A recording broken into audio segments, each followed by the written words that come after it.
Mr. Liaofan Yuan's actual name was Huang Yuan, alias Kun Yi. He was born in Wuqiang County, Jiangsu Province.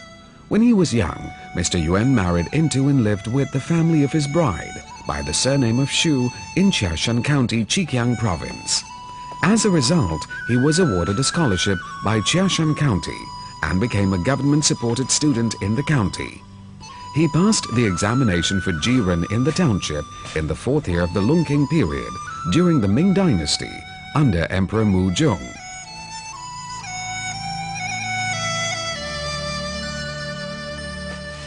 When Mr. Liaofan was a student, he liked to study everything, whether ancient or modern, whether important or otherwise. He became an expert in astrology, law, irrigation, military affairs, politics and feng shui. Mr. Liaofan's family was not rich, yet he liked to give alms. He led a thrifty and simple life by chanting Buddhist scriptures and incantations and sitting in meditation every day. No matter how busy his public or private affairs were, he never failed to sit quietly for his meditation sessions every morning and evening. He was 100% a philanthropist.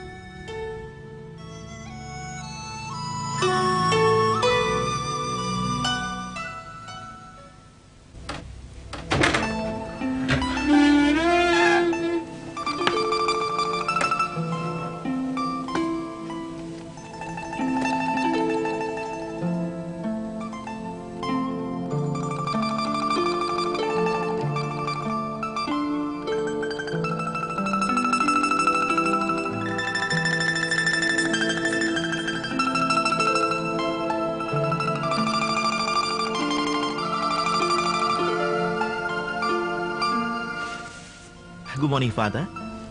Good morning, Tianqi.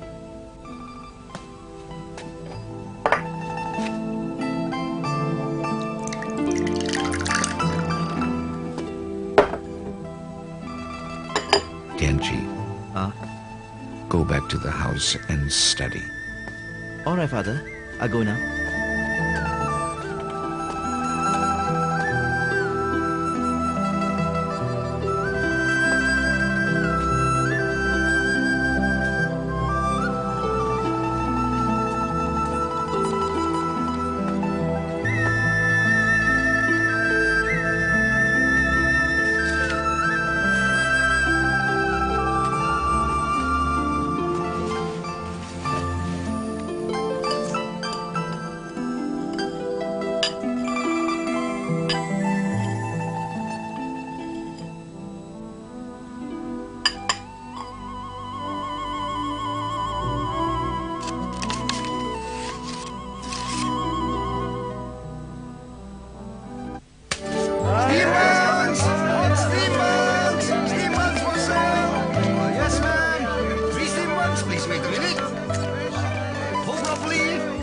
Is 2 cents. Okay, thank you. Please come again. Hot steamboats. Come here, come steamboats.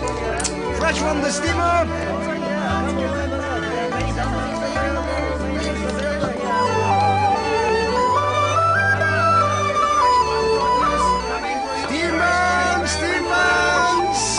Steamboats.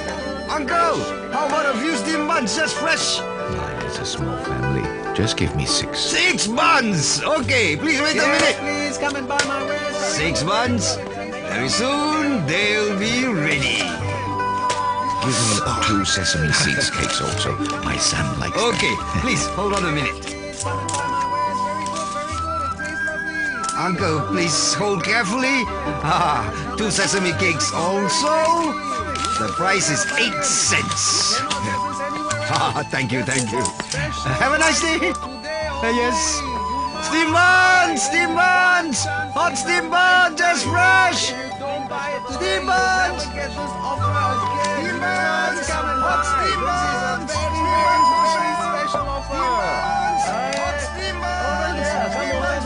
Many dumplings available, many things available.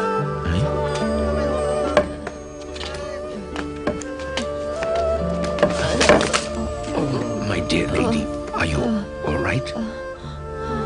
Are you sick? What has happened to you? Not sick.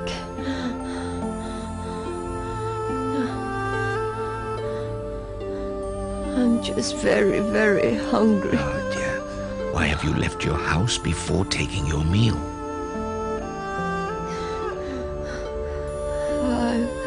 I've come out to look for some food, because there's nothing left back home.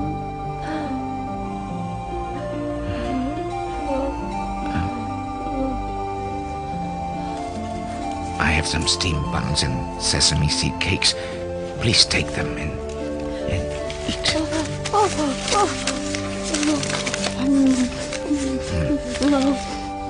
Eat slowly. Don't choke. Eat slowly. Yeah, eat slowly.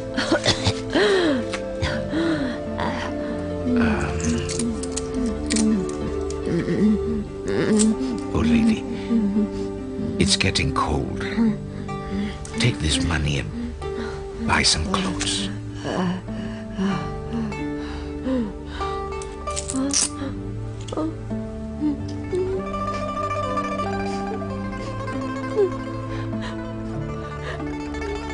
You're really a philanthropist. I wish to pay my last respect to you. No, lady, don't say that. Don't say that. Don't, please. If we don't have compassion for others, then we don't deserve to be humans. Don't. Please eat. My benefactor, what's your name? I want my descendants to remember your kindness forever. It is not necessary. Take good care of yourself. That's all I want.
Tianqi, Father, what are you doing here? well, I'm hoping to be placed in the first 5 positions, but my mind's terribly confused. Looks like there's no hope. You have to be patient. Impatience is not a virtue. Father, I don't know why my mind can't be calmed down. It looks as if I'm fated not to come out top. As long as you're willing to study hard and try your best to do good works, you can change your own destiny. It is often said, refraining from all wrongdoing and practicing all forms of kindness brings about a reduction of distress and the coming of fortune. This is the basic principle behind creating one's destiny. Is it so? But all the people in the temples have said that our fate is predestined. How then can it be changed? This is merely the viewpoint of ordinary people. No wonder you are confused. Okay. Let me relate my own experience as an example for you, so you may understand it much better. Yes, you will understand. Sit down. My father passed away when I was young, and Mother persuaded me to learn medicine instead of becoming a scholar. In her opinion, learning medicine would be a good way to support myself and to help others. Besides, having a skill, I would never have to worry about making a living, and I could even become famous. According to her, this was my father's wish for me. I listened to Mother and gave up the idea of becoming a government official. Until one day, when I went to the Compassionate Cloud Temple.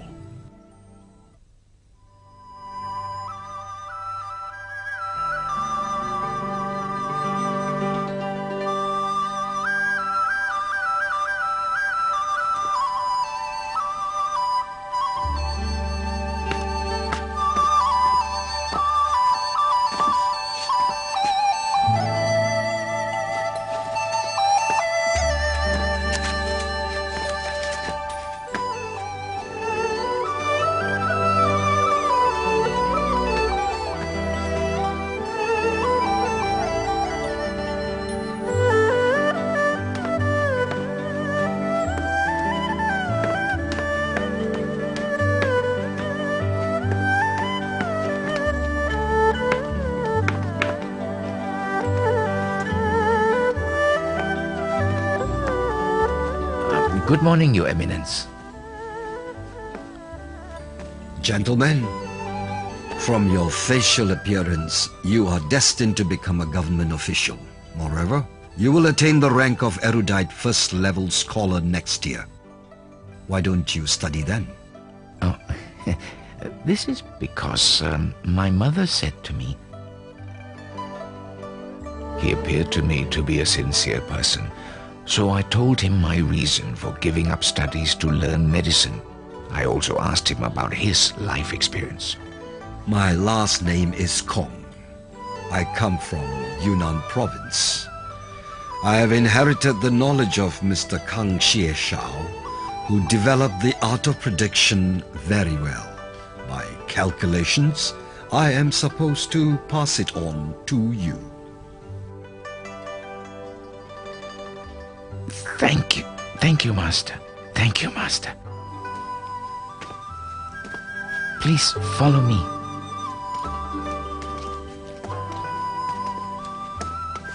So I invited Mr. Kong to stay in the house and told my mother about him.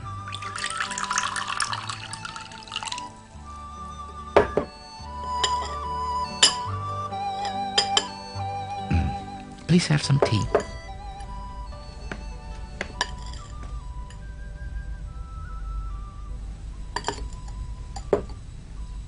Mrs. Yuan, forgive me for being direct. 5 generations ago, your Yuan family was a flourishing one. Unfortunately, after a disaster in spring 47 years ago, you were the only surviving family member in the whole clan. Moreover, your husband died at a young age.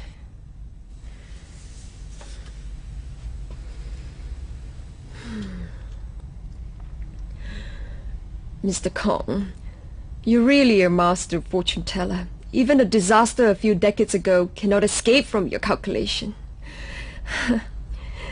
You're indeed a living immortal. You flatter me. I only made my conclusions based on the art of prediction. No wonder it is so accurate. Mr. Kong is such an expert in the art of prediction. Why don't you ask him to help predict your destiny? Yes, Mother. Believing what Mr. Kong had said, I began to study again to prepare for the examination for erudite first-level scholar. Once again, Mr. Kong made a prediction for me. According to him, as a student, I would place 14th in the county examination 71st in the regional examination and 9th in the provincial examination. The following year, at the 3 places of examination, I placed exactly as he predicted. Then I asked Mr. Kong to calculate the predictions for my entire life. The results of his predictions were that I would pass such and such a test in such and such a year, I would become a civil servant in such a year, and in such a year I would receive a promotion. Finally, I would be appointed as a magistrate in Sichuan province. After holding that office for 3.5 years, I would resign and return home.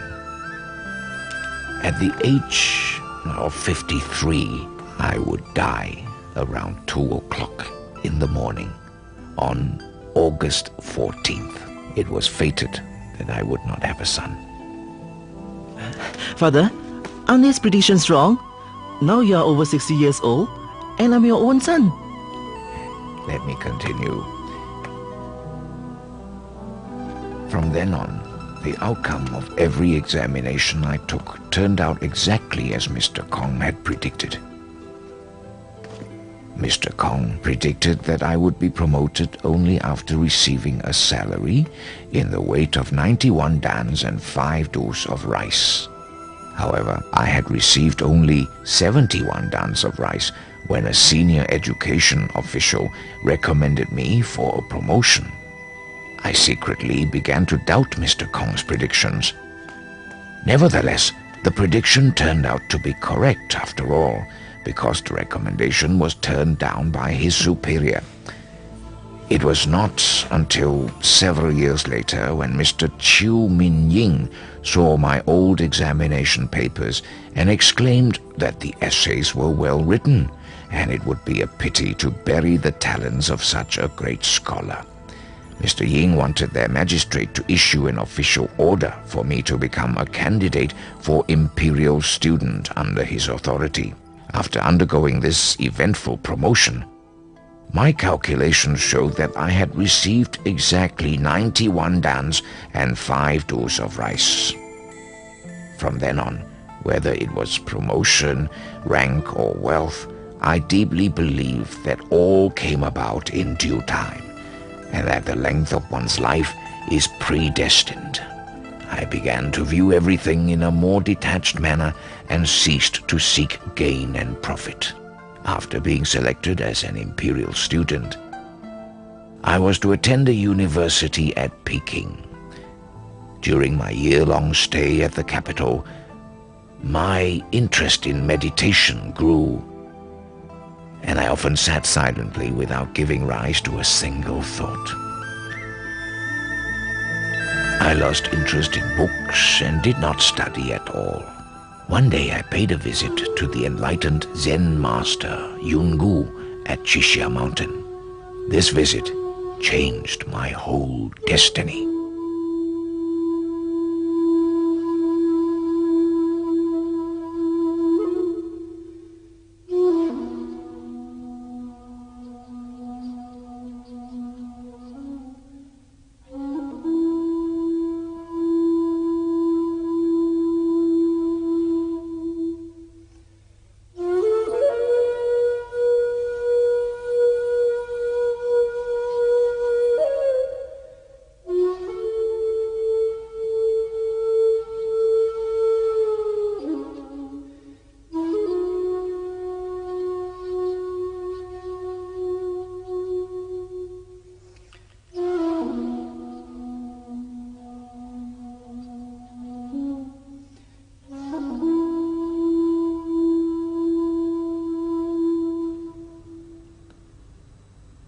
Mr. Yuan.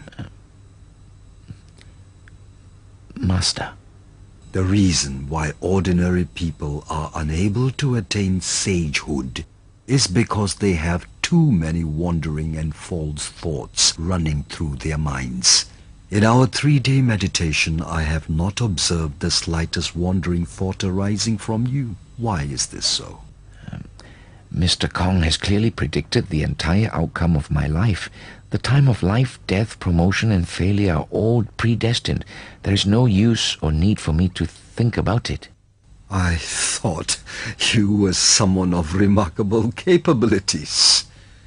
Now I realize you are nothing but a common mundane person. Master, please explain what you meant. An average person's mind is forever occupied by wandering and imaginary thoughts. So, naturally, his life is bound by the Shi of yin and yang as well as fate. We cannot deny the fact that fate exists, but only ordinary people are bound by it. Fate cannot bind those who cultivate great kindness. This is because their virtues accrued from kind acts are so great that these acts will alter their original destiny for the better. The merits accrued can actually change their destiny from suffering to happiness, poverty to prosperity, and short lives to long lives. Similarly, fate cannot bind who commit great wrongdoing. When a person's bad deeds are so great and powerful, they will cancel out the good fortune and prosperity predetermined in his original fate, and his life can be transformed from good to bad. For the past 20 years, you have lived your life according to Mr. Kong's predictions and did not do a thing to change it. Instead, you became bound by your own fate. If you are not considered an ordinary mortal, then who is? Can one escape from his fate then? We create our own fate. Good or bad fortune is also determined by ourselves. When I commit bad deeds, disasters are bound to strike. When I cultivate kindness, good fortune will naturally come my way. It says so in all the great ancient books of wisdom. In the Buddhist teachings it is written that if one wishes for and seeks wealth, position, a son, a daughter, or longevity, one can attain them. One only has to cultivate kind deeds in order to escape the control of fate. Since untruthful speech is one of the greatest offenses in Buddhist teachings, we can be assured that these are not lies. Buddhas and Bodhisattvas certainly have no reasons to deceive us. But Mencius once said, whatever is sought for can be attained. The seeking is in oneself. This refers to inner qualities such as virtue, kindness, and morality. These are all qualities we can work toward.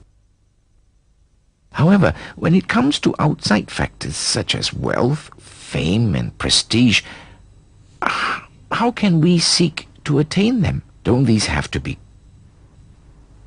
granted by others? Mencius was correct, but you misinterpreted his meaning. Huining, the sixth patriarch of the Zen school, has taught that all the fields of merit are within one's own heart. The outside is merely a reflection of the inside. By seeking within ourselves, we can not only attain the inner qualities of virtue, kindness, and morality, but we can also attain wealth, fame, prestige. These are embodied in one's fate. One will attain them even without having to seek. Therefore, if one cannot reflect within one's own heart, but instead blindly seek from outside, then this search is in vain. By the way, Mr. Kong has predicted that you will not receive an imperial appointment nor get a son, hasn't he? Yes, he has. If this is your fate, then you should reflect on your past deeds.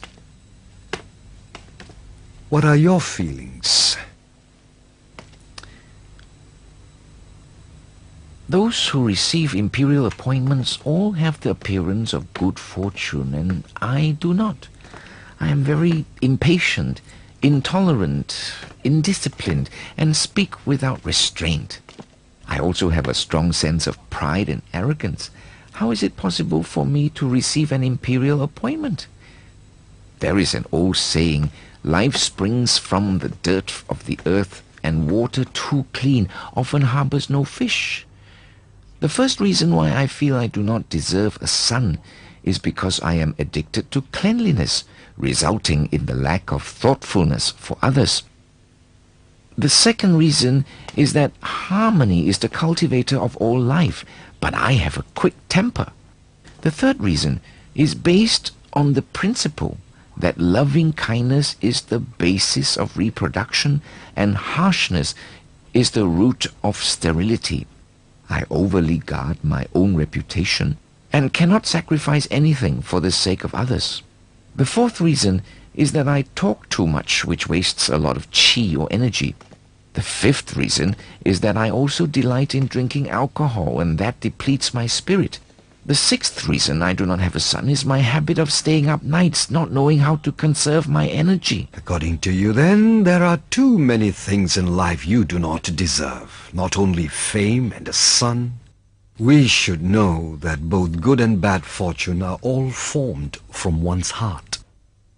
Whether a person should enjoy fortune or starve to death are only consequences of their own actions and thoughts. The heaven merely leads the happening of events according to the forces of nature and does not impose any interference. This is just like the weight of a person, depends on his own content and not that the balance is being partial. Do you understand? Similarly, bearing children depends on the kind of virtue accumulated by a person. For example, if a person has accumulated enough merit and virtue for 100 generations, then he or she will have descendants to last 100 generations. For those who have no descendants at all, it is because they may have amassed sins instead. Mr. Kong has predicted that you will not receive an imperial appointment or have a son. We can think of these as the results of your past misdeeds, but even that can still be changed. If you can intensify your good deeds by doing more charitable works, then the merits accumulated by you will result in your receiving good reward. I understood and believed in the Master, and I began to repent of all my past wrongdoings in front of the Buddha image.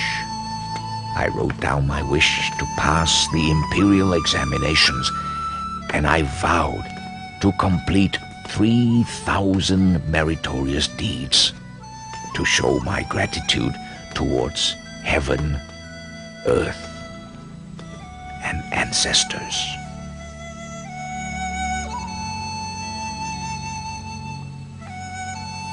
Master Yun Gu showed me a chart, and he taught me how to keep a daily record of the kind and evil acts I committed.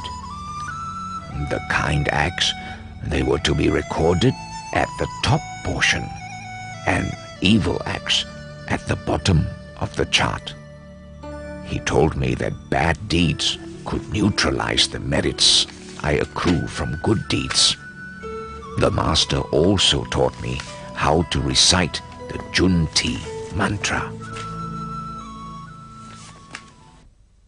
Mantra writing experts once said, "Those who practiced the art but do not know the right way to do it will be laughed at by gods and spirits." The secret behind writing mantras is the absence of thought from start to finish. In the process of writing, one must not give rise to a single improper thought. Even kind thoughts have to be let go of. Only under these circumstances can a mantra be successful. Let's try.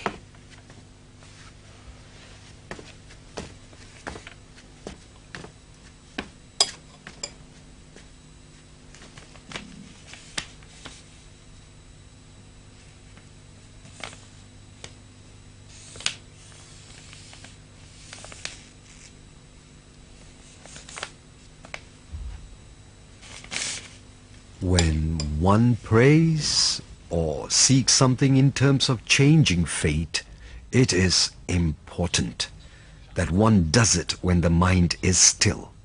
In this way, wishes will be easily fulfilled.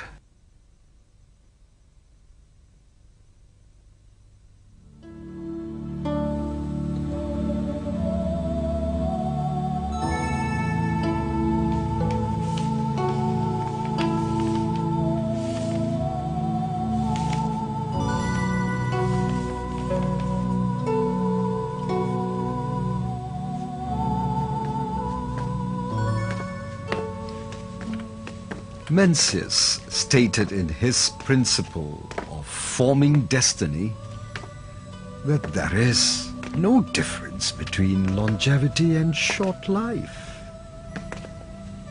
At first glance, one would find this hard to understand. How can longevity and short life be the same?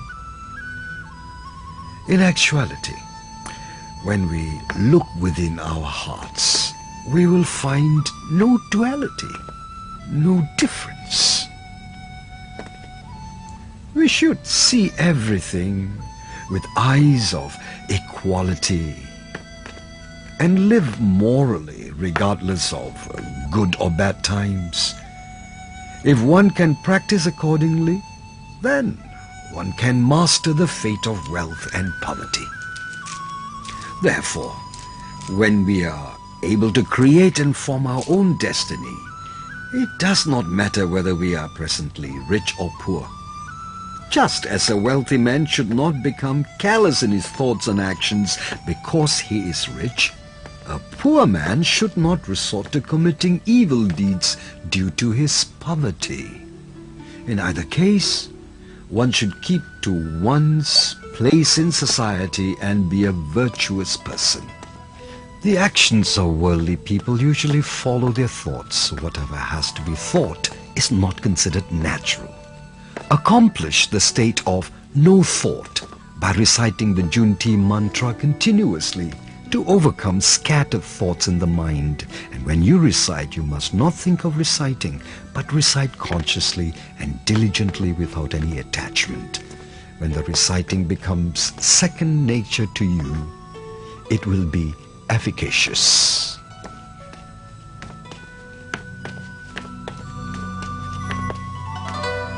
My name used to be Xue Hai, which meant broad learning. But after having understood the fact that destiny is created by ourselves, I changed it to Liaofan, which means transcending the mundane, because I did not wish to be like worldly people who allow destiny to control them. Oh, I see. From then on, I began to be constantly aware of my thoughts and actions. Soon I felt quite different from before. I became respectful, careful, and conservative in my thoughts, speech, and actions. I maintain this attitude even when I'm alone, for I know that there are spirits and gods everywhere who can see my every action and thought. Even when I encounter people who slander me, I can take their insults with a patient and peaceful mind.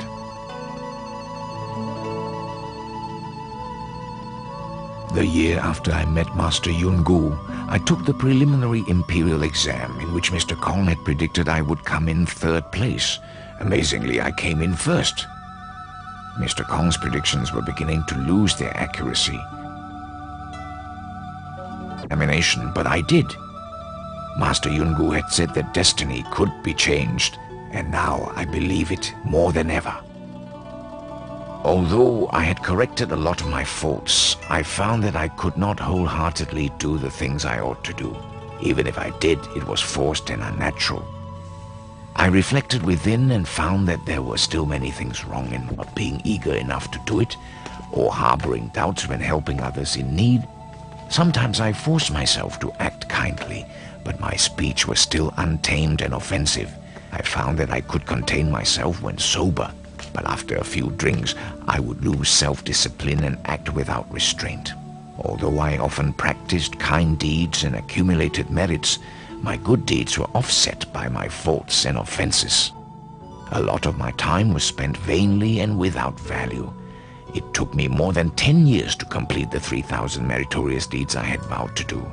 I was unable to dedicate the merits from these 3,000 kind deeds at a temple until I returned to my hometown a few years later.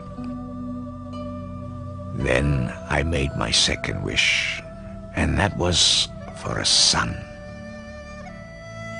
I vowed to complete another 3,000 good deeds. 1 year later, you were born. Every time I performed a kind deed, I would record it in a book. Your mother, who could not write, would use a goose feather dipped in ink and make a red circle on the calendar for every kind deed she did. Sometimes she gave food to the poor or bought living creatures from the marketplace to free them in the wild. She recorded all these with her circles on the calendar. At times she performed more than 10 kind deeds in a single day. We continued to perform and accumulate kind deeds in this manner, and in a mere 2 years, the 3,000 deeds were completed. Once again, I made another wish in the temple, and that was to pass the next level in the imperial examination, the Jinshe level. I also vowed to complete 10,000 meritorious deeds. After 3 years, I attained my wish and passed the Jinshe level. I was made the district officer of Baodi County. While in the office, I prepared a small booklet to record my merits and faults and called it the Book of Disciplining the Mind. I told the door guard to place the booklet on my desk every morning. From that day, I recorded all my good and bad deeds in that booklet. Every evening, I would burn incense and make a report of my deeds to the heavens at a little altar in the garden.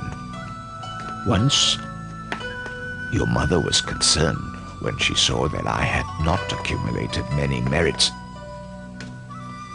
And she asked, "In the past, I was able to help you in your accumulation of kind deeds, and we were able to complete the 3,000 meritorious deeds.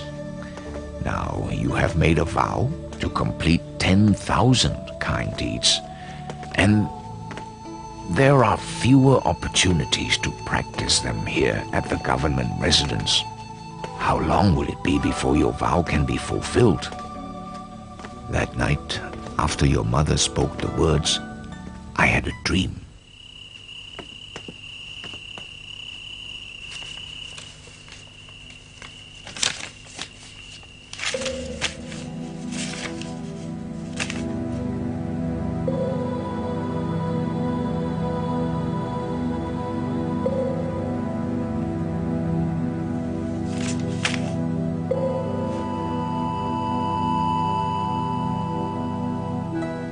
Liaofan Yuan. My heavenly lord. Why are you unable to sleep?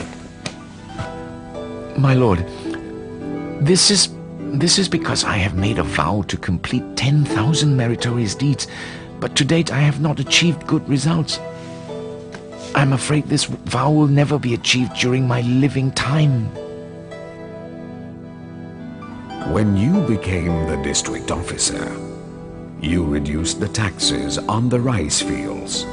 That was a great kind deed, and that deed itself was worth 10,000 merits. Your vow is already fulfilled.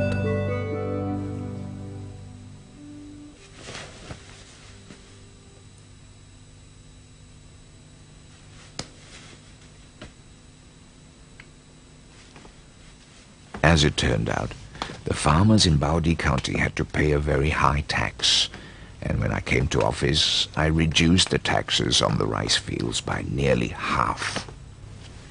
But I still held doubts and wondered how a single deed could be worth 10,000 merits. Coincidentally, the Zen master Huan Yu was traveling from the 5 plateau mountains of Shanxi province and stopped in Baodi. I invited him over and told him of my dream and asked whether it was believable. Master Huan Yu said, when doing kind deeds, one must be true and sincere and not seek any rewards or act with falsity. If one does a kind deed with such a true and sincere heart, then one deed can be worth the merit from 10,000 kind deeds. Besides, your act of reducing the taxes in this county benefits more than 10,000 people. You have relieved the suffering of heavy taxes on all these farmers. Upon hearing his words, I gave a month's salary for him to take back and use the money to offer food for 10,000 monks and dedicate the merits for me. Father, what happened after that? Mr. Kong had predicted that I would die at the age of 53. However, I survived that year with no illnesses, though I did not ask the heavens for a longer life. Now I am 69 already. In Buddhist teachings, it is written, "The way of the heavens is undetermined, and neither is one's destiny." It is also said, "Destiny is not set, but is only created and determined by oneself." These are all true, and I have come to understand that both fortune and adversity are all the results of one's own doing. Destiny is not something fixed, but can be changed.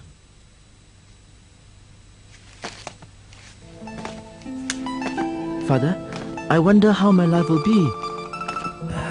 This is not important. In any case of destiny, we should always prepare for the worst. Therefore, even in times of prosperity, you must act as if you were not. And when things are going your way, you must be mindful of adversity. When you are wealthy, be mindful of poverty.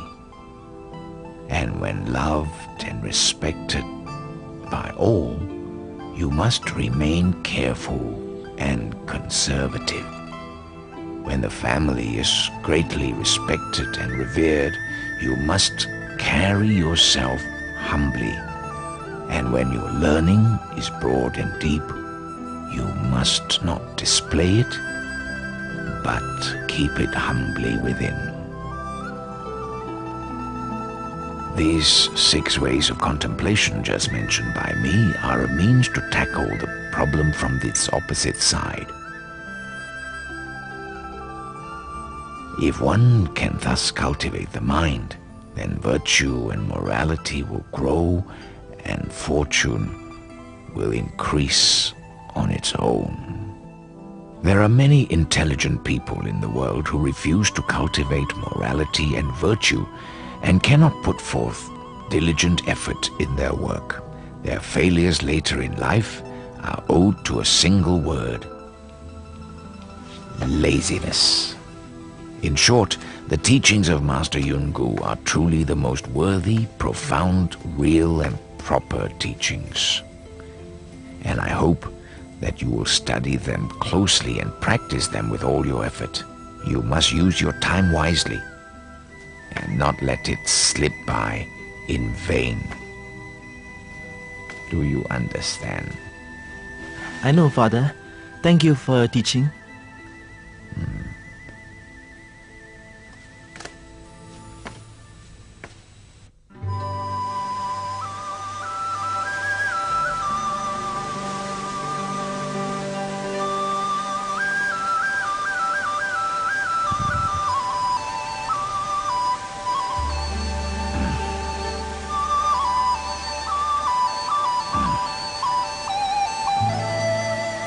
Tianqi. How can we be free from faults when we were not born as saints or sages? Confucius once said, "One with faults should not fear to correct them." As such, when we have made a mistake, don't be afraid to correct it. During the spring-autumn period, many prestigious advisors and counselors of nations were able to accurately predict whether a person's future would be good, bad, disastrous, or fortunate based on their observations of that person's speech and behavior. These can be seen recorded in several history books. What methods did they use to make predictions? Usually, there are signs which signal impending danger or of coming good fortune. These signs are a reflection of one's heart. Though it isn't the heart from which thoughts arise, the body and its limbs can fully portray a person's character. For instance, if a person is kind-hearted, then his or her every gesture will indicate steadiness and stolidity. If this behavior portrays kindness, then you will know for sure in advance that his good fortune is not far behind. On the contrary, when we see unkind behavior from a person, we will know that troubles await him or her. Then, how do we make corrections? There are 3 ways to reform one's faults. First, one must feel shame. As the saying goes, one who knows shame is not far from being a courageous person. Think of all the ancient saints and sages whose names and teachings have lasted through hundreds of generations. They were the people just like us, but why is my name tarnished and my reputation ruined in just one lifetime? I find that it is because I overindulge myself in material pleasures and have been badly influenced by the polluted environment. I also secretly do many things I am not supposed to do and think others won't know about it. Sometimes I disregard the nation's laws and am not ashamed of it. Without realizing it, I stoop lower each day until I am no different from an animal. There is nothing else in the world which calls for more shame and remorse than these behaviors. Mencius once said, "Shame is the greatest and most important word in a person's lifetime." Why? Because one who knows shame will put forth his best effort in reforming faults and will eventually attain sagehood or become a saint. The second way to reform is that one must know fear. What are we to fear? We must know that the heaven, earth, spirits, and gods all hover over our heads in observation. They are different from man in that they can see everything without obstruction. Therefore, it is not easy to deceive them. If my offense is serious, then all kinds of disasters will befall me. If the fault is minor, it will still deduct from my current fortune. How can I not feel fear? Therefore, we must fear the spirits and gods. Every moment, even I'm in an empty room, the spirits and gods watch over me very carefully and records everything. We can try covering up our evil doings from others, but the spirits and gods can see through to our hearts and know our every action. Ultimately, we cannot deceive ourselves. We would feel embarrassed and dishonored if others happened to see our misdeeds. Therefore, how can we not be constantly cautious of our every action and be fearful of the consequences they might evoke? But there is more to it. As long as a person still has one breath left, then he has the chance to repent of the most serious mistakes and offenses. If a person can have an overwhelming and courageous kind thought at the most important moment, then it can cleanse away hundreds of years of accumulated sins. This is just like how only one lamp is necessary to bring light into a valley that has been dark for 1,000 years. Sit. Besides, We are living in a tumultuous and constantly changing world. Our body, being made of flesh and blood, is extremely perishable. If our next breath does not come, then this body will no longer be part of us. By then, even if we did want to reform, we would not have the chance to do so. Therefore, when you commit evil, your retribution in the physical world is a bad reputation and name which will last for hundreds and thousands of years. Even filial children and loving grandchildren cannot cleanse your name for you. Whereas in your afterlife, you might end up in hell suffering immeasurable pain. Even Buddhas and Bodhisattvas cannot save you. So how can one not be fearful? Father, is there any other way? Yes, there is. The third way is one must have determination and courage.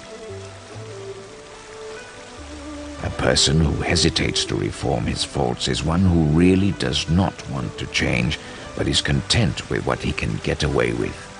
His willpower may not be strong enough, making him afraid to change his wrongdoings. A minor fault is like a thorn sticking into our flesh and should be quickly removed. A big fault is like a finger bitten by a poisonous snake. We must cut off that finger without hesitation to prevent the poison from spreading and taking our life. There are also 3 methods of practice in helping us reform. First is changing through action, second is changing through reasoning, and third is changing from the heart. Since the methods vary, so do the results of change.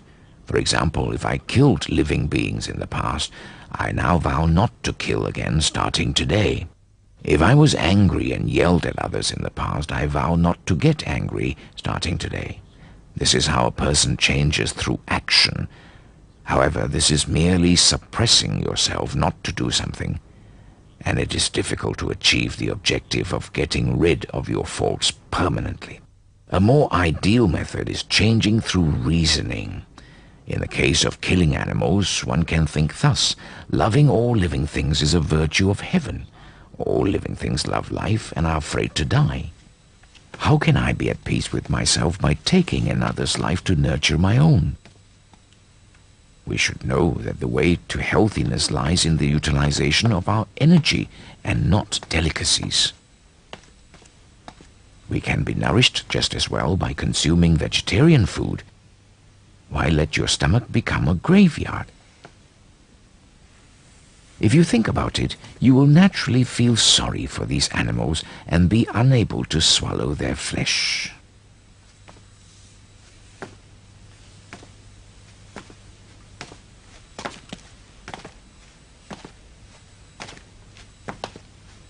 The same holds true for changing one's bad temper.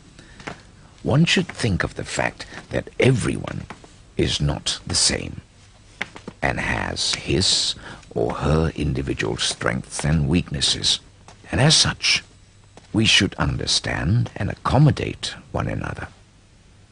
If someone offends me for no reason at all, then it is his problem, and that has nothing to do with me. There is no reason for me to get angry. Therefore, no benefit, but rather harm is derived from killing animals and getting angry. There are other faults and offenses we can change along the same lines. If we can understand the reasoning behind the need to reform, we will not make the same mistake twice. Though a person's fault can amount to thousands of different types, they all stem from thoughts of the mind. Tianqi, come here. If your heart is rooted in vices such as desire, fame, profits, or anger, you don't have to find ways to get rid of each fault. All you need is a sincere, kind heart and the willingness to practice kind deeds. As long as your heart is virtuous and kind, then naturally your mind will not generate any improper thoughts. all mistakes stem from the heart. Therefore, one should change from the heart. Do you understand? Yes, I do. If we are willing to cultivate our hearts, then it is possible to purify our thoughts right away. And this is because wrongdoings originate from the heart. Purifying the heart can erase all improper and bad thoughts before they are carried out in action. The best way is by cultivating the heart and understanding the reason behind the need to change. The alternative way is forcing ourselves not to commit the wrongdoing again. Sometimes all three methods have to be used to succeed at reforming a fault. During the spring-autumn period, there was a senior government official in Wei named Bo Yu-chu. When he was 20, he was already mindful of his past faults. He studied his mistakes and tried to correct them thoroughly. At the age of 21, he felt he still had not completely corrected all his faults. When he was 22, he felt as if 21 was spent dreamily without practical improvement. Thus, year after year, he continued to correct his faults. When he reached 50, Bo Yu still felt that the past 49 years were full of wrongdoings. This was how particular our ancestors were regarding the correction of faults. We are all just common people, and our mistakes are as numerous as the spines on a porcupine. Often, when we look back, we do not even see our own faults. This is because we are careless and do not know how to reflect on our own actions. There are also indications when people have accumulated too many offenses and sins. For instance, one's heart may feel confused and oppressed, lacking energy and spirit. One becomes extremely forgetful, full of worries, and feels embarrassed and depressed upon meeting a virtuous gentleman. One becomes displeased at hearing righteous reasoning, and when showing kindness to others is in turn treated with hostility. One will constantly have nightmares where everything is upside down and will talk incoherently and behave abnormally.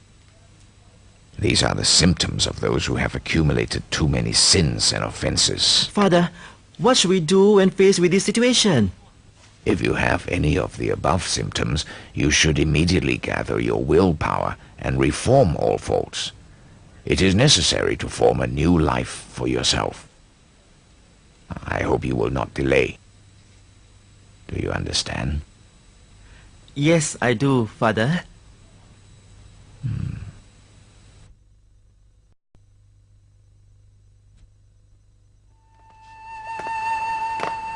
The Book of Change stated, families who perform kind deeds will accumulate fortune which can outlast many generations. Therefore, in order to change a bad life into a good life, we not only have to reform our faults, but also have to practice all forms of kindness and build upon our virtue.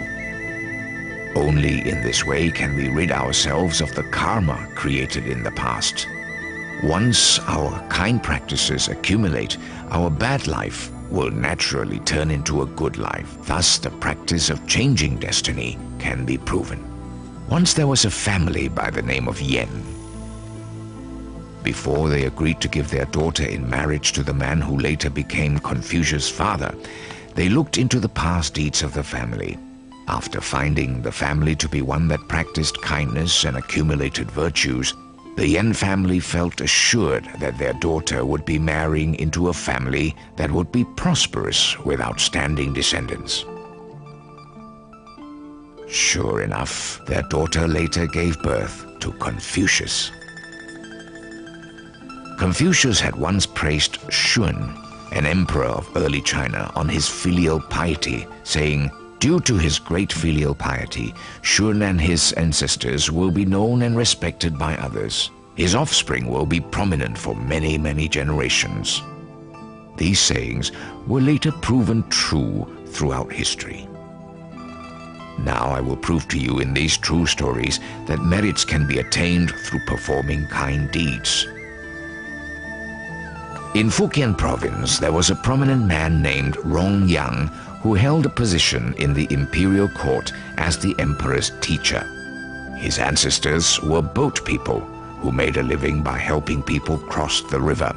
Once there was a storm which lasted so long that fierce flooding washed away all the people's houses. People, animals, and goods were carried downriver by the current. Other boaters took advantage of the situation and strove to collect the floating goods. Only Rongyang's grandfather and great-grandfather took interest in rescuing the drowning people. They did not take any of the goods that floated by. The other boaters all laughed and thought them to be very stupid. Later on, when Rongyang's father was born, the Yang family gradually became wealthy. One day, a Taoist priest came to the Yang family and said, "Your ancestors have accumulated a lot of merit. Your offspring should enjoy wealth and prominence. There is a special place where you can build your ancestral tomb." So they followed the Taoist suggestion. Shortly after, Rongyang was born. Rongyang passed the imperial examination when he was only 20 years old and later received imperial appointments. The emperor even bestowed his grandfather and great-grandfather with the same imperial honors. His descendants are still very prominent today. So says a proverb, a sense of pity is present in everybody's heart. Zicheng Yang from Zhejiang province is another example. Zicheng worked as a member of the clerical staff of the county courthouse. He was a kind, humane, and law-abiding man.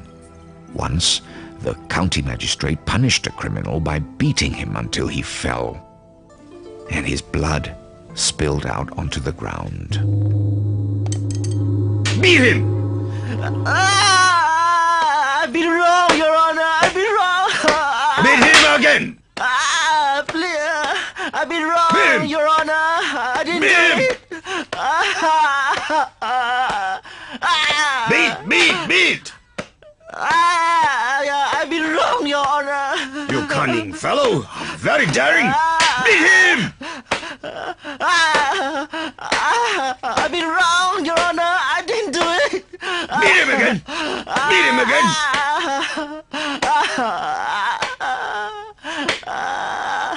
Beat him! Beat! Your Honor, please remain calm. Please stop beating him. It's all right for you to bleed. But how can I not be angry when this person has broken the law? Your Honor, when even those in government positions of prestige and power are corrupted and do not follow the righteous path, how can one expect the common people to abide by the laws? Thus, in a case like this, we should be more understanding.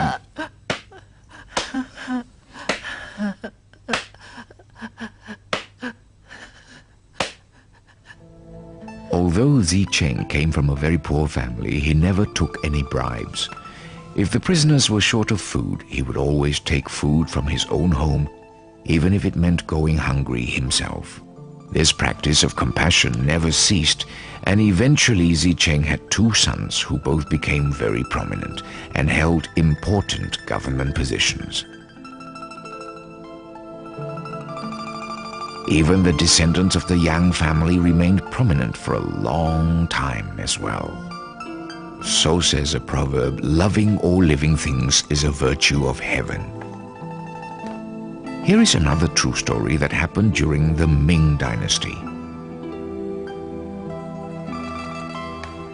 Once, an organization of bandits appeared in Fujian province. The emperor appointed General Xie to lead the imperial army to pacify them. General Xie wanted to make sure that the innocent people were not accidentally killed in the hunt for bandits. So he managed to obtain a list of those who belonged to the organization and commanded that a white flag be given secretly to those who did not belong to the bandits. They were told to place the flag on their door when the imperial army came to town, and the soldiers were ordered not to harm the innocent. With this one thought of kindness, General Xie saved nearly 10,000 people from being killed. Later, his son placed first on the imperial exams, and he later became the Prime Minister. His grandson also placed highly on the exams. His whole family thus attained high positions and great wealth. Another legend happened to the Lin family from Putian County in Fujian Province.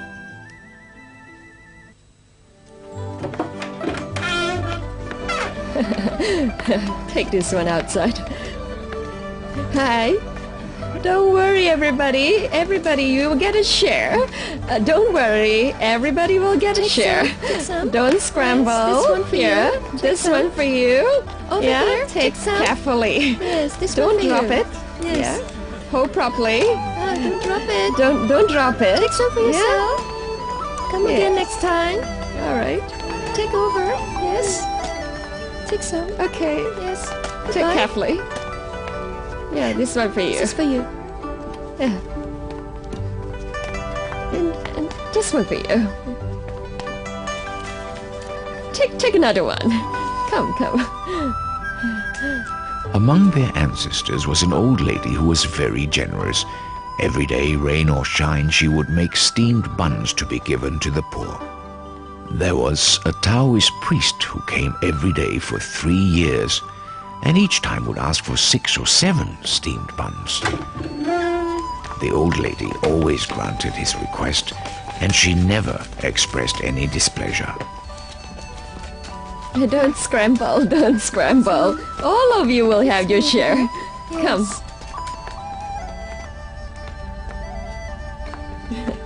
Madam Lin?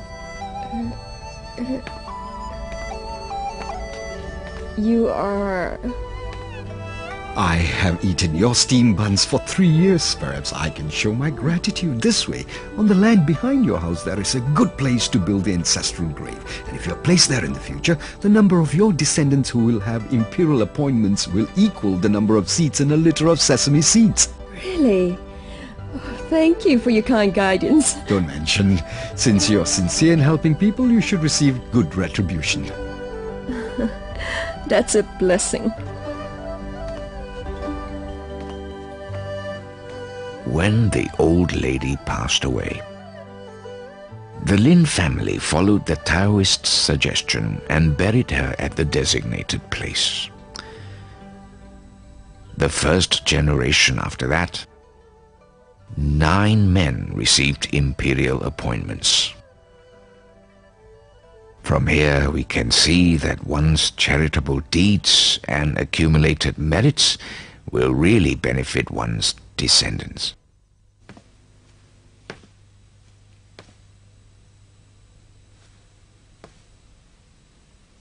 A proverb says, "One who is pure-hearted will be respected by both gods and ghosts." There was an imperial secretary from Taizhou by the name of Ta Zhu-ying.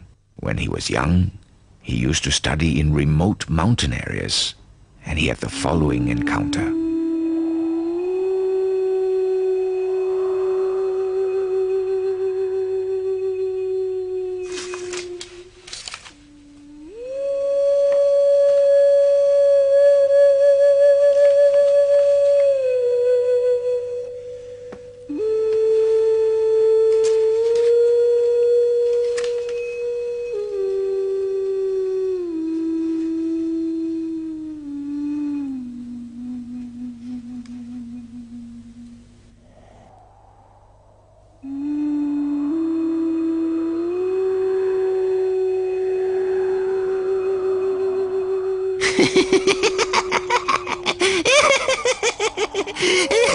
Here's your opportunity. There's a village woman whose husband left home a long time ago and has not returned. Her in-laws think that their son is dead and are forcing her to remarry.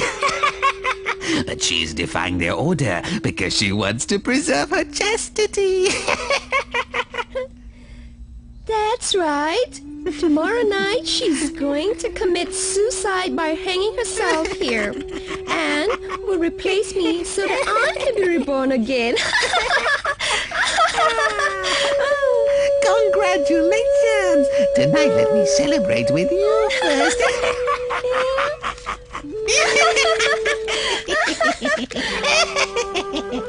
No. I must try to save the woman.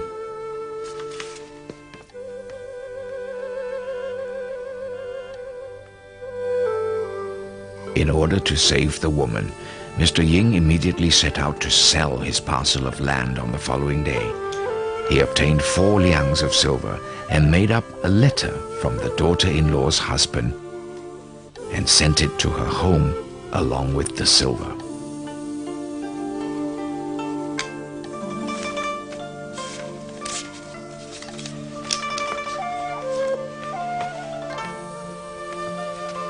The parents-in-law, they noticed that the letter was not in their son's handwriting. But upon examining the silver, they found that the silver was indeed genuine. And as such, they did not insist on forcing their daughter-in-law to remarry. Therefore, the daughter-in-law did not commit suicide, and her husband returned home eventually, and it was a happy union. Well done. Mr. Ying not only saved the woman, but also her marriage. It's really a good deed. Later, Mr. Ying heard the ghosts speaking to each other again. Originally, I was able to leave this place for rebirth, but my chance got messed up by Mr. Ying. Why don't you inflict some harm on him? No, I can't. His goodness and virtue has been recognized by the Supreme God, and he's going to receive a prominent position in the future.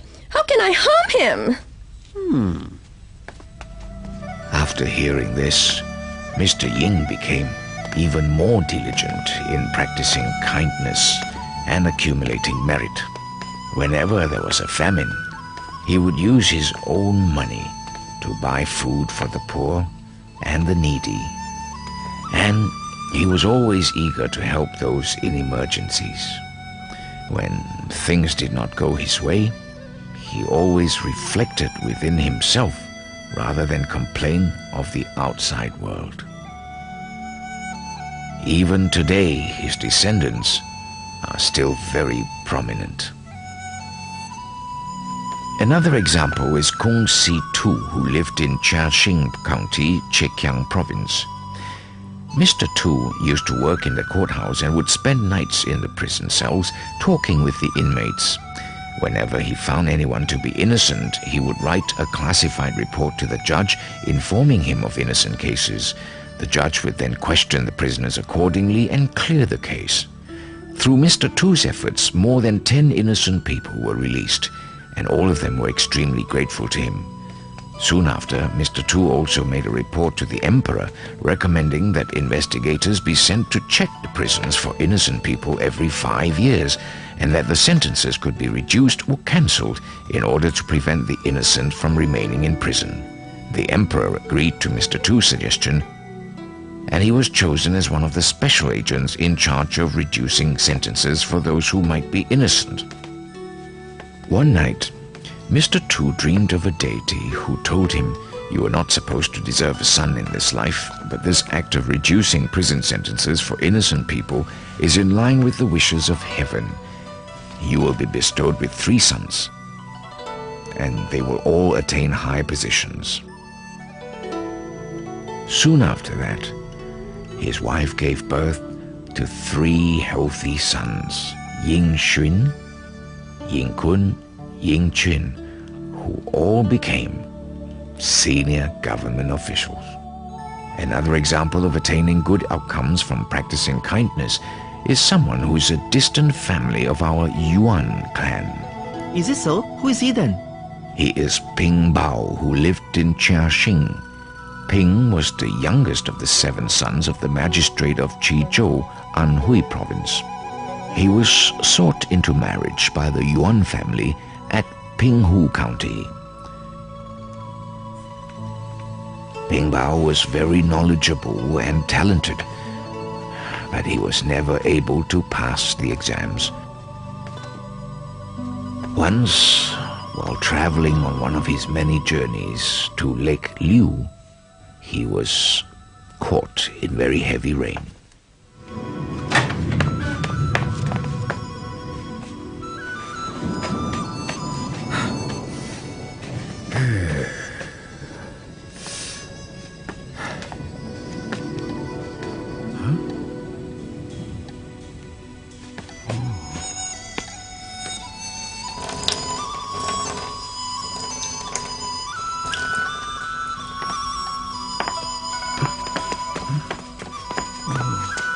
Here you are, Master.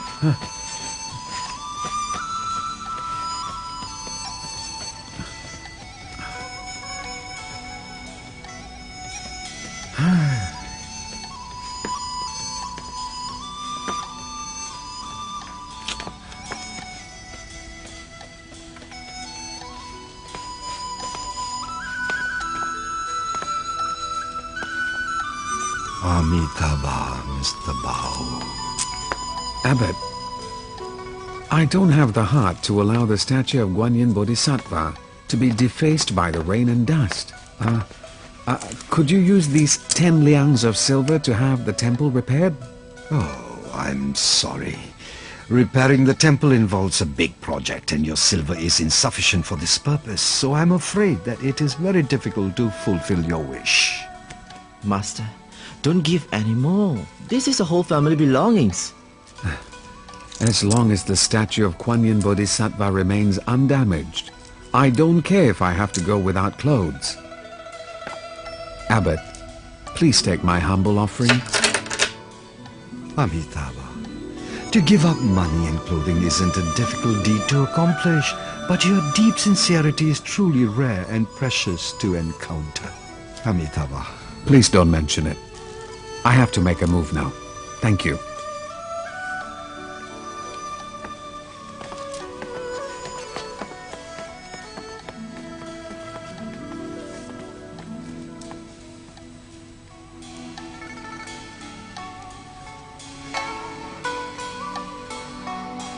After the temple was repaired, Ping Bao led his father over to visit and spend the night there as well.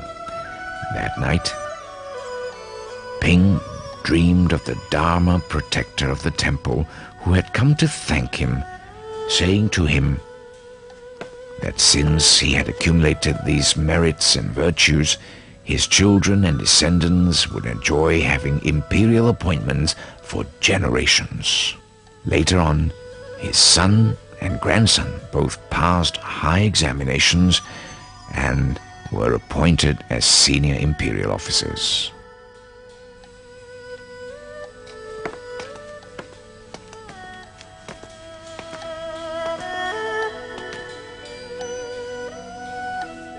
Tianqi, there is real goodness and false goodness, honest goodness and crooked goodness, hidden goodness and visible goodness, seeming goodness and unseeming goodness, improper goodness and proper goodness, half goodness and full goodness, big goodness and small goodness, and finally, difficult goodness and easy goodness. These different types of goodness each have their own reason, which should be carefully learned and understood. If we practice kind deeds, but do not learn the way to differentiate between right and wrong, we may end up doing harm instead of good. Now, I will explain the different types of goodness one by one. Once upon a time in the Yuan dynasty, a group of scholars went to pay homage to eminent monk master Zhongfeng, who was advisor to the emperor on Tianmu mountain.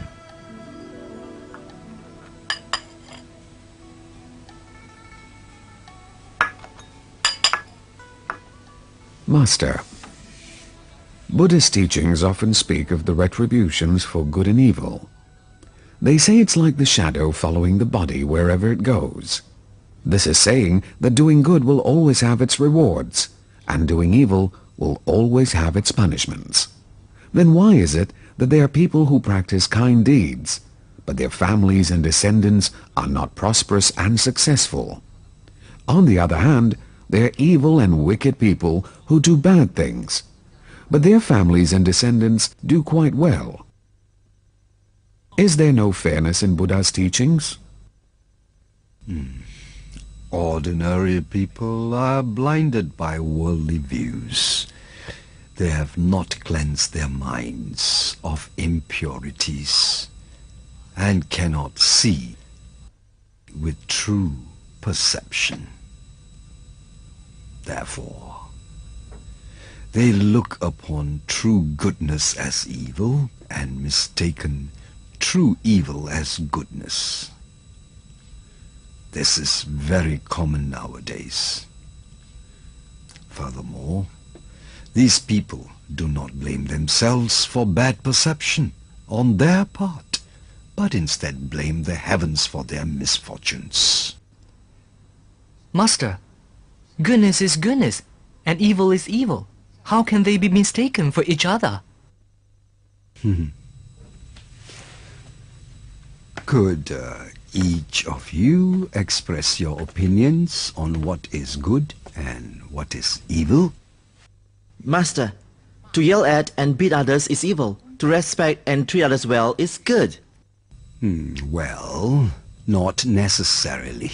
Being greedy for wealth and taking another's money is evil. Not being greedy and abiding by proper way is good.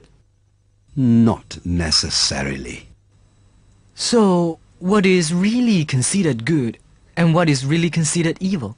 To do things with the intention of bringing benefit to others is good. To do things for the sake of oneself is evil. If what you do is for the sake of benefiting another, then it does not matter if you yell at him or beat him. That is still considered good. If your intention is for self-benefit, then, regardless of your appearance of respect and courtesy, it is still considered evil. Therefore, when one practices kind deeds with the sole intention of benefiting others, this is considered as benefiting the public. And if it's public, then it is real goodness. If you only think for yourself when doing kind acts, then what is considered private benefit, and that is false goodness. When kindness springs from within the heart, it is real goodness. When one does good just for the sake of doing a good deed, then it is false. Also, when one does good without expecting anything in return, it is considered real goodness.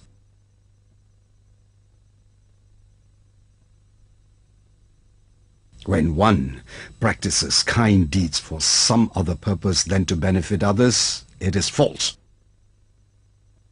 These differences should all be scrutinized by those who wish to practice true kindness.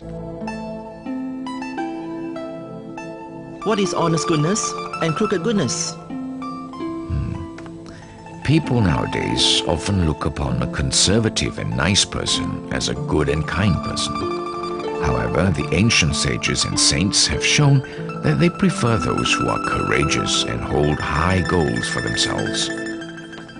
Those who appear to be conservative and careful in their everyday actions may be liked by all people, but because of their weak personality, they easily go along with everything, and they are unable to think for themselves.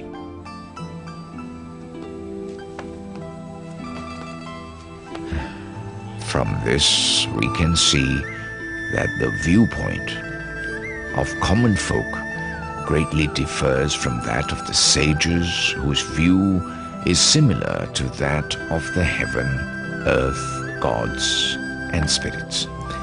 Therefore, those who wish to accumulate merit should practice with a true and humble heart, not for the purpose of pleasing others.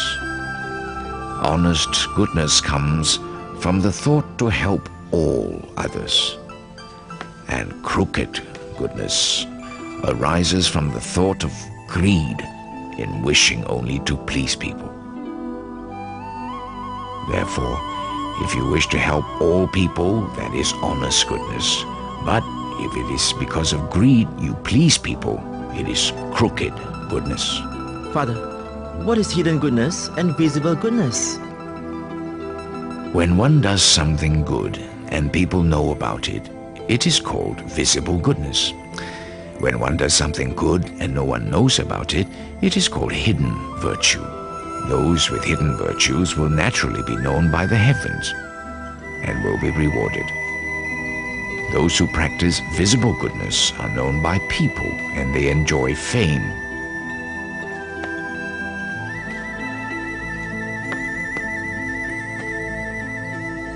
Fame itself is a fortune, but fame is not favored by heaven and earth.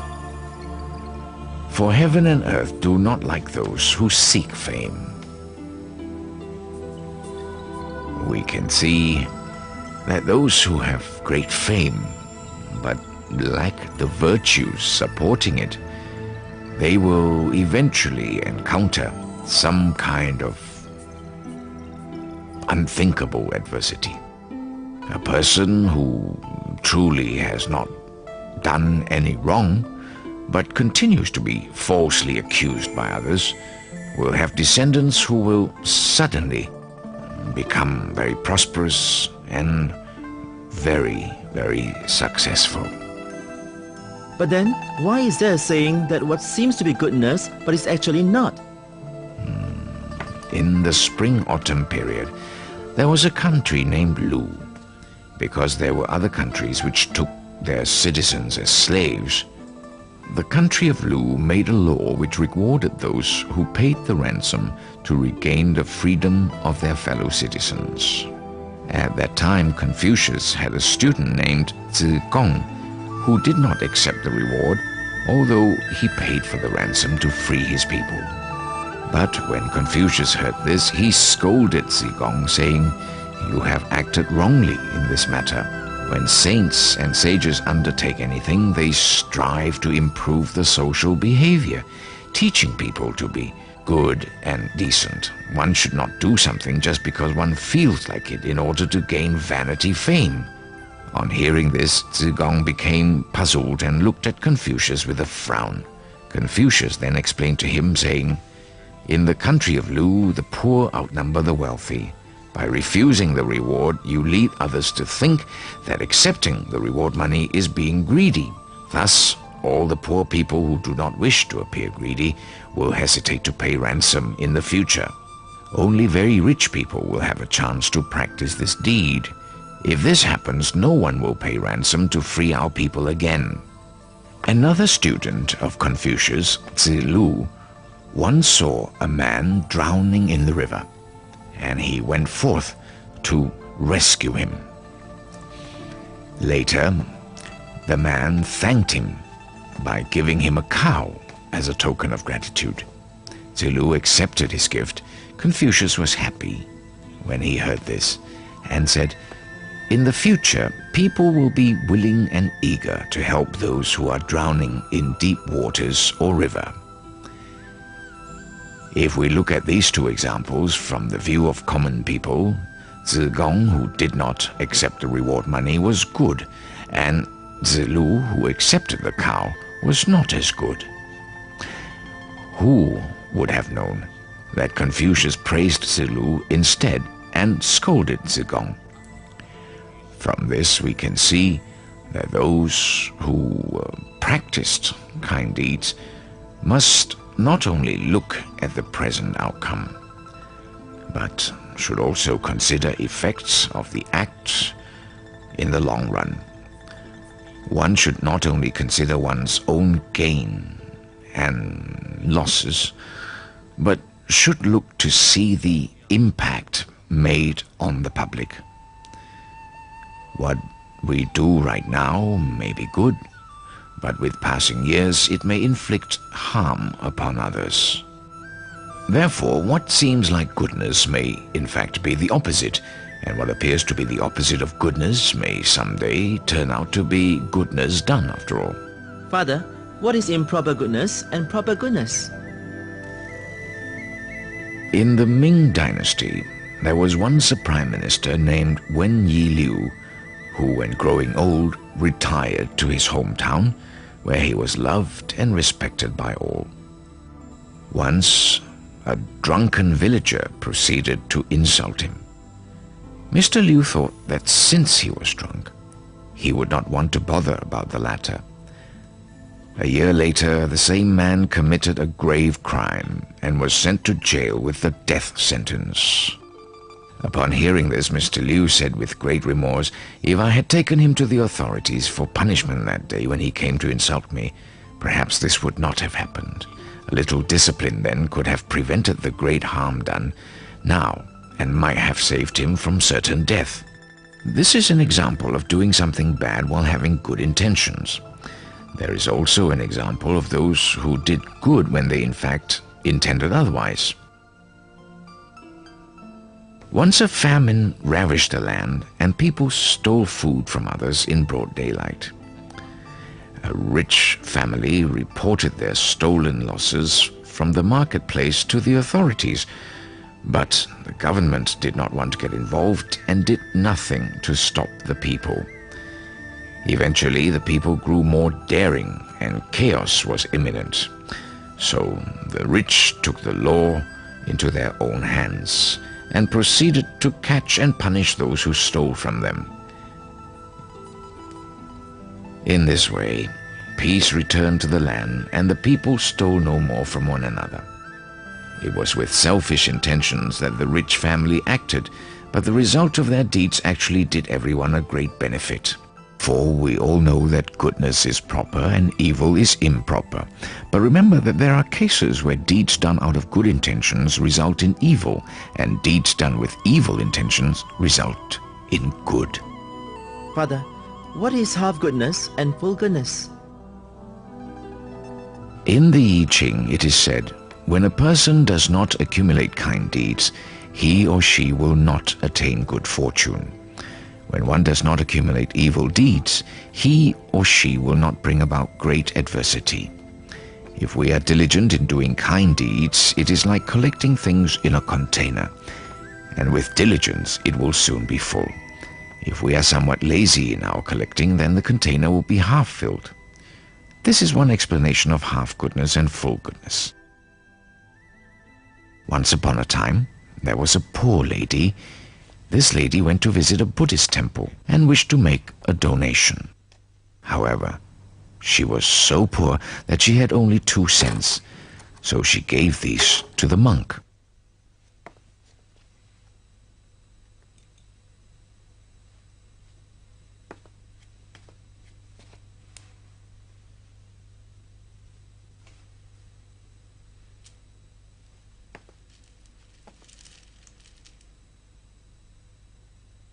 To her surprise, the temple's abbot himself came forth to help her repent for past offenses and dedicate her merits in front of the Buddha.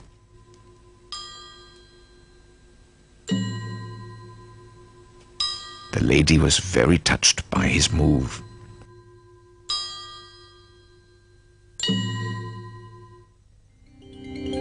Later on, the same lady was chosen to enter the imperial palace, and she became a concubine to the emperor. Clad in her riches, the lady once again went to the temple to donate, this time bringing thousands of silver pieces to give. To her dismay, the abbot only sent his disciple to help her dedicate her merits. The lady did not understand, and so she questioned the abbot. Master, in the past, I only gave 2 cents in donation, and you helped me repent. Today, I donate in great sum, and you will not help me perform my dedication. Amitabha. The money you gave in the past was scant. It came from a true and sincere heart, and it was necessary for me to repay your sincerity by personally performing your dedications. Today, although your donation is much more, the heart of giving is not quite as true and sincere as before. Thus, it is enough that my disciple performs your dedications for you.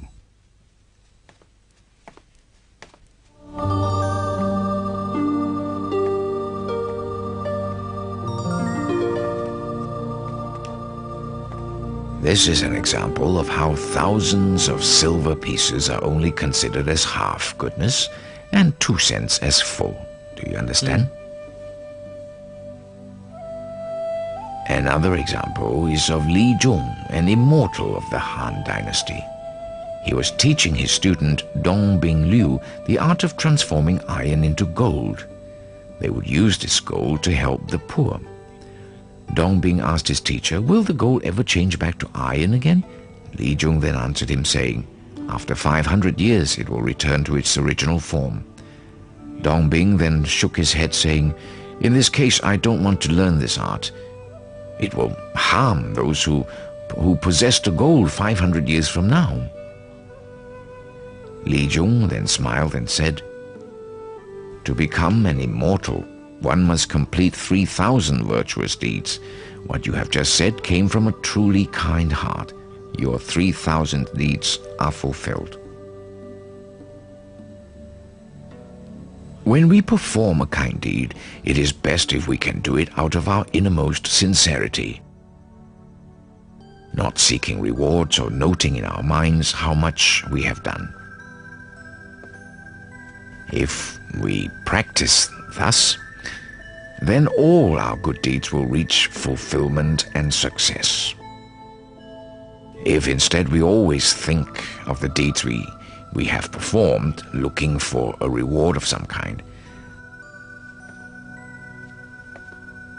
then no matter how diligently we practice in an entire lifetime, the deeds will still be considered half goodness. For example, when we donate money to the poor, we can practice what is called pure donation. In this type of giving, we do not linger on the thought of I, who is giving, or dwell on the importance of the object I am giving away, or think of who the receiver is. We are simply giving, and it is out of true sincerity and respect. When we give with pure donation, then 1 dew of rice can bring boundless fortune, and the merit from giving 1 cent can wipe away the transgressions of 1,000 eons.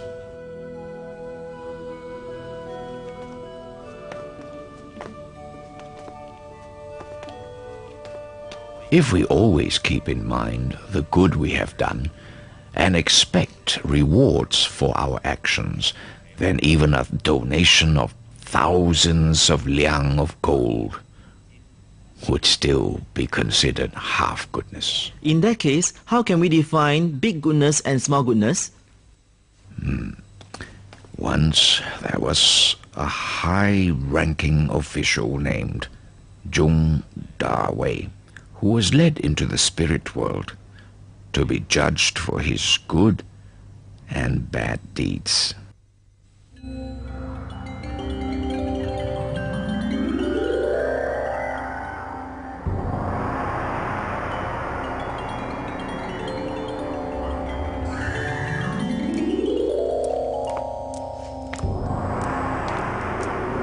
Don't be alarmed. I have summoned you to the spirit world to let you know about your past good deeds. Can the judge bring out his records of good and evil deeds? Yes, Your Majesty.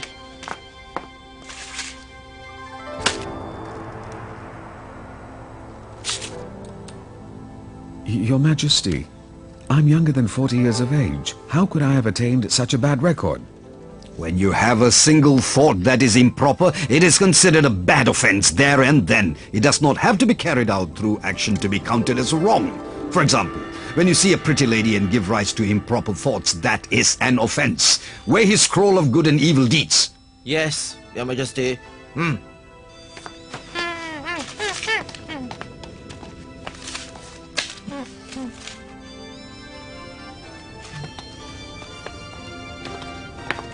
Your Majesty, his scroll of good deeds is heavier than that of his evil deeds. Surprise that my scroll of good deeds is heavier than that of my evil deeds. I can't really recall what major good deeds I've done. Have you really forgotten about it?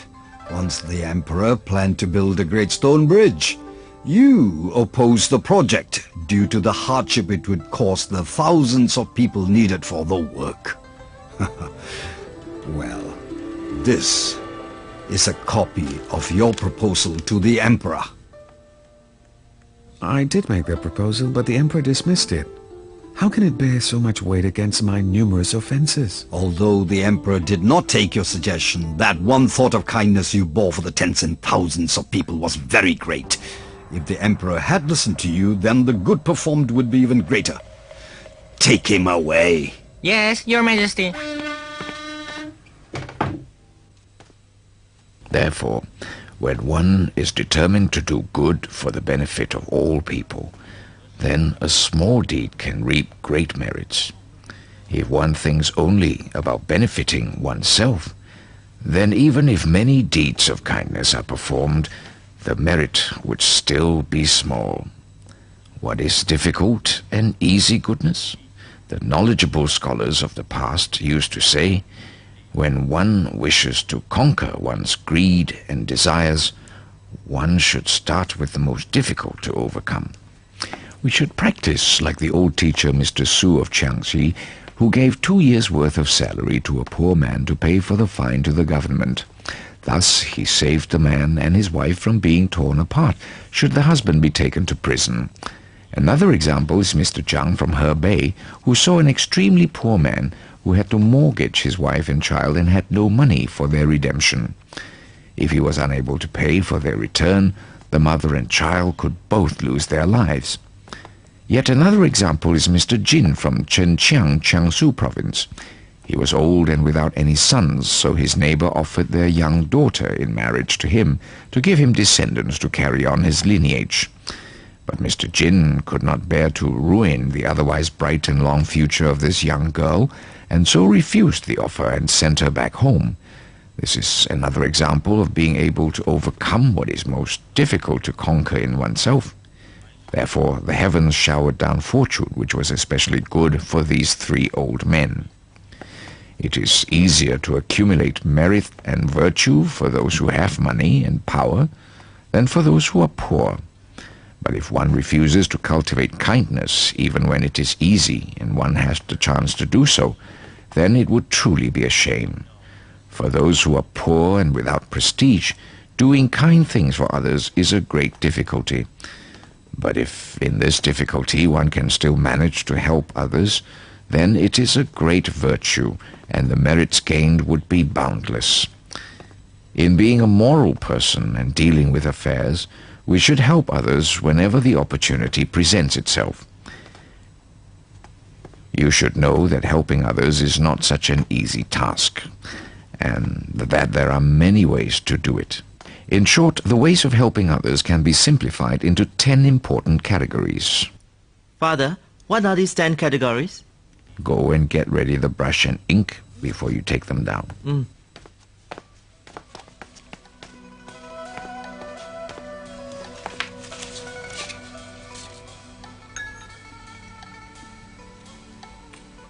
Well, I'm ready, Father.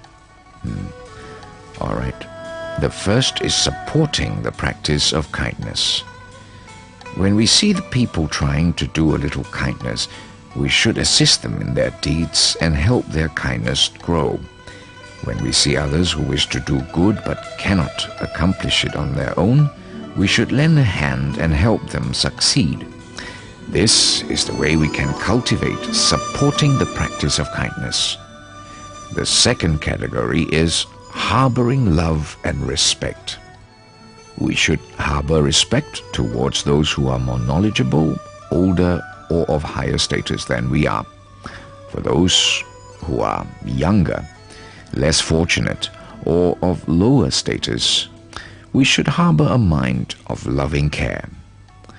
The third category is helping others succeed. When we see a person who is considering whether or not to do a good deed, we should persuade him to put all his efforts into doing it. When others meet with difficulties in practicing kindness, we should help think of ways to overcome the difficulty and guide them to success. We must not be jealous at the accomplishments of others, nor try to sabotage their good acts. The fourth category is persuading others to practice kindness. When we meet a person who is doing evil, we should tell him that doing evil will only result in great suffering and painful retribution, and that he must avoid doing evil at all costs. We should tell people who refuse to practice kindness or are only willing to practice a little kindness that doing kind deeds will definitely have its rewards, and that kindness not only has to be cultivated, but must be cultivated constantly and on a large scale. The fifth category is helping those in desperate need. Most people tend to give when there is no need to give, and refuse to give when there is really a need. When we meet people who are in great difficulties, emergencies or dangers, we should lend them a hand and help in whatever way we can to bring them out of their difficult times. The merits accrued from helping others in times of desperate needs are boundless indeed. However, one should not become proud and conceited for doing such deeds. The sixth category is developing public projects for the greater benefit of the people. Projects which will bring great benefit to the public usually have to be performed by those with great influence and power. If a person has this capacity, such as rebuilding the water system or assisting a disaster area, then he ought to do it for the benefit of the general public. The seventh category is giving through donation. People of this world love, seek, and even die for money. Who is actually willing to help others by giving their own money away? When we recognize the difficulty involved in donation, we can come to appreciate the rarity of the man who is willing to give for the purpose of helping others in need. He is an even greater man in the eyes of the poor.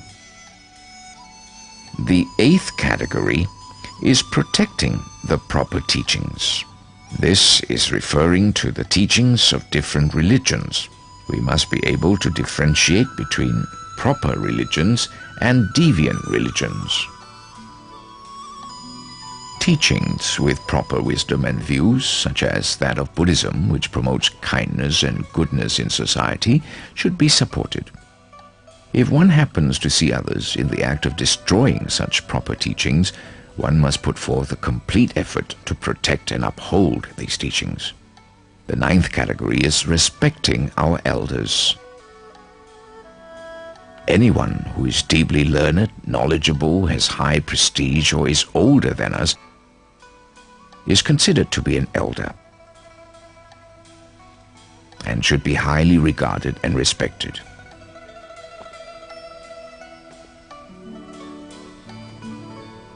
The 10th category is loving and cherishing all living things. We should feel sympathy for all living creatures, even the tiny ants, which know of suffering and are afraid to die. How can we kill and eat beings and not feel the least sorry?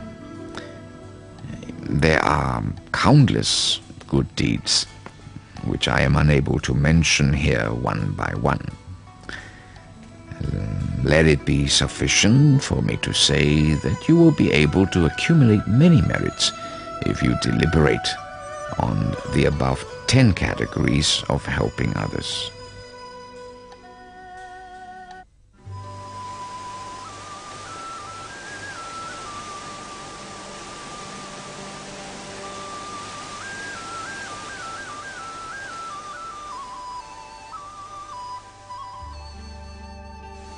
I Ching, it was stated, the law of heaven takes from those who are arrogant and benefits those who are humble.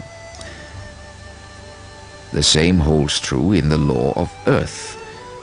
The humble shall be replenished just as flowing water filling up lower places on the ground as it passes by to make up the differences. The law of spirits and gods bring harm to those who are arrogant and fortune to those who are humble. Even the laws of men despise the arrogant and love the humble. Therefore, heaven, the earth, the spirits, gods, and people, they all prefer humility over arrogance. The Chinese Book of History has also said, a person's arrogance will bring him harm, and his humbleness will bring him benefit. I often went to take exams accompanied by others, and every time I would meet scholars who were very poor. I noticed that before they succeeded in passing the exams and became prosperous, their faces showed such humility, peace, and harmony that I felt I could almost hold that quality in my hands. Several years ago, I took my imperial exam in Peking. Among the 10 applicants from my village, Qing Yuding was the youngest and extremely humble. I told one of the applicants that this young man would definitely pass the exam this year. He then asked me how I could tell. I said that only those who are humble were qualified to receive fortune. Sure enough, when the test results came out, Qing Yuding passed the exam. Kai Chi-feng from Chikiang, Kuang Yuanzhao, and Jian Shuhia from Shantung only managed to pass their imperial exams after they carried themselves in a humble way, which was an immense change from their proud and arrogant ways in the past when they failed in their exams several times in succession. However, there was a scholar named Wei Yanchang from Jiangying who was very learned and wrote good essays. He was very well known among many scholars. One year he took his exam, and when the test results were posted, he found that he had not passed the exam.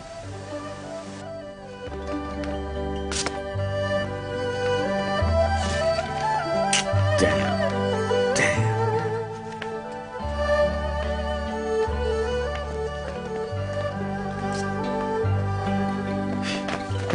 Hey, you!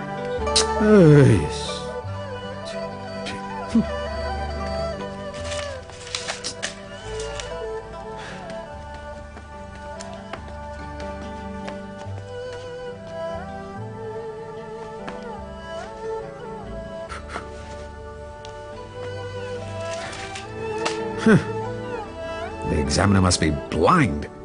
I am so talented, and am a master in writing poems and essays. How could he have failed me? This is such an injustice! What are you laughing at? I'm laughing at your ignorance. The apparent reason for your failure in exam is that your essay must not be good. How do you know it's not good when you haven't even read it? The most important element in writing good essays is peace and harmony. Your angry accusation just now clearly shows that your mind is not at peace and your temperament is violent. How could you possibly write good essays? What should I do? Whether you pass or not depends on your fate. If you're destined not to pass, then no matter how good your paper is, you will still fail the exam. You yourself will have to make the few changes. How can I change it if it's predestined? Through the power to form your destiny lies in the heavens. The right to recreate it is in yourself. As long as you're willing to do kind deeds and cultivate hidden virtues, there is nothing you ask that you will not receive. I'm only a poor scholar. What good deeds can I possibly do? Practicing kind deeds and accumulating hidden virtues all stem from the heart. As long as you constantly harbor the intent to practice kindness and accumulate virtues, your merits are infinite and boundless. Take the virtue of humility, for example. It does not cost anything. Why can't you be humble and reflect on your own essay instead of blaming the examiner for being unfair? Wei Yanchang listened to the Taoist monk and from then on suppressed his arrogant ways. He became very mindful of his own actions and tried not to make mistakes. Every day he put forth additional effort to do more good deeds and accumulate more merits. 3 years later, he dreamed one night that he entered a very tall house and saw a booklet that contained all the names of the candidates who passed the exam that year. He saw many blank lines. Unable to understand what it meant, he asked the person next to him, "What is this?" The person replied, "This is the booklet that contains all the names of the candidates who passed the exam this year." Wei Yan asked, "Why does it have so many blank lines?" The person answered, "The spirits of the underworld check on the candidates every 3 years. Only the names of those who practice kind deeds and do not make mistakes are allowed to appear in this booklet. The blank lines used to bear the names of those who are supposed to pass the exam, but due to their recent offenses, their names have been erased. If for the past 3 years you have been very careful and have exerted such self-control that you haven't made any mistakes, then you would be able to fill this blank. I hope you will cherish this opportunity and take care not to make any mistakes."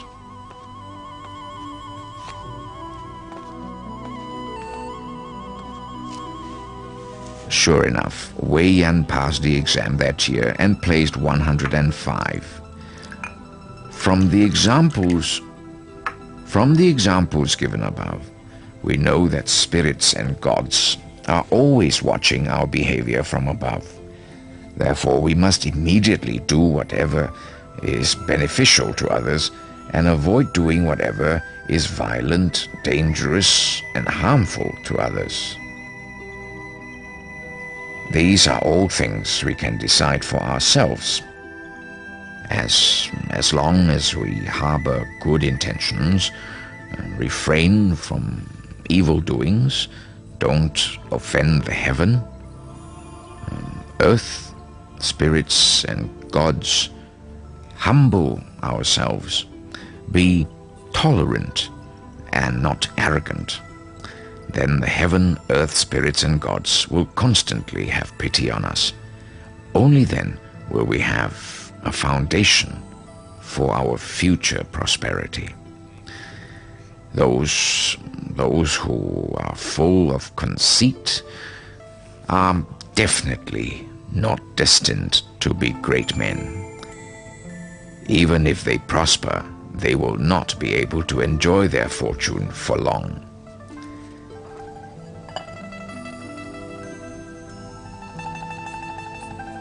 Intelligent people would definitely not make themselves small and narrow-minded and refuse the fortune they are entitled to. Besides, those who are humble always increase their opportunities to learn. If a person is not humble, who would want to teach him? Also, humble people are always willing to learn the strengths of others. When others perform good deeds, the humble person will learn and follow their examples. In this way, the kind deeds humble people accomplish are boundless.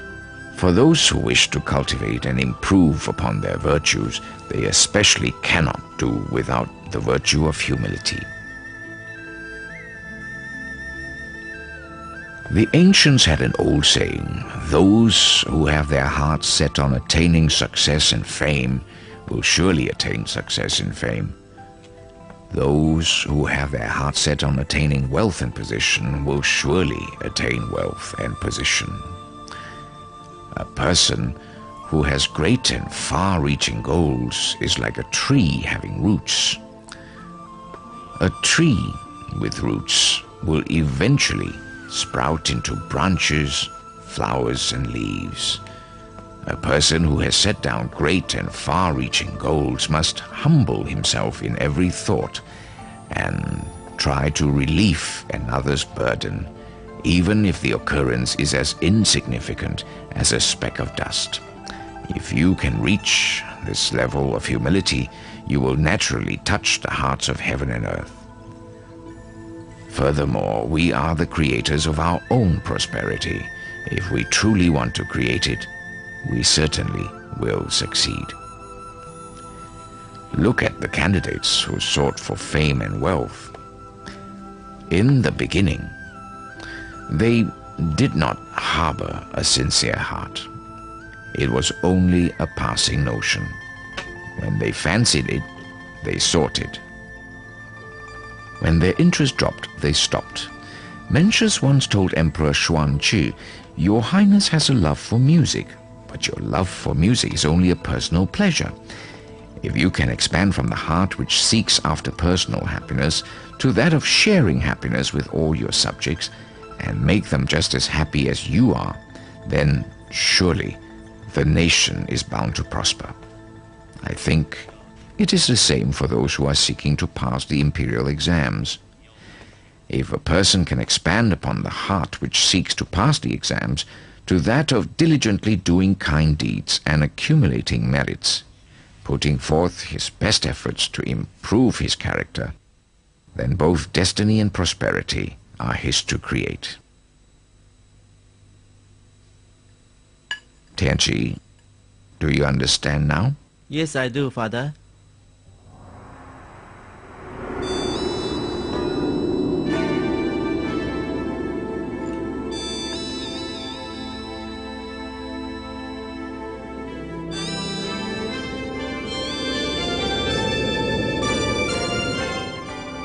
Liaofan Yuan did many kind deeds and accumulated merits throughout his lifetime.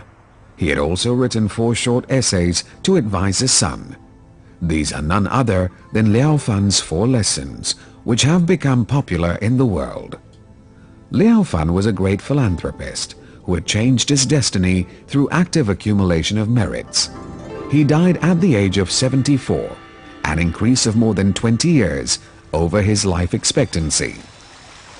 The book Liaofans Four Lessons teaches people how to recognize the truth of destiny, understand the standards of goodness and evil, learn the ways of becoming good people, and the effectiveness of charity and being humble. Mr. Liaofan Yuan also spoke through his personal experiences of changing destiny. This book is enlightening and gives us enormous confidence and courage after we've read it. If we can emulate his examples and put them to practice, our educational and professional careers, as well as family life, will be enhanced. It will also be a matter of time before we reach the stage of becoming a sage.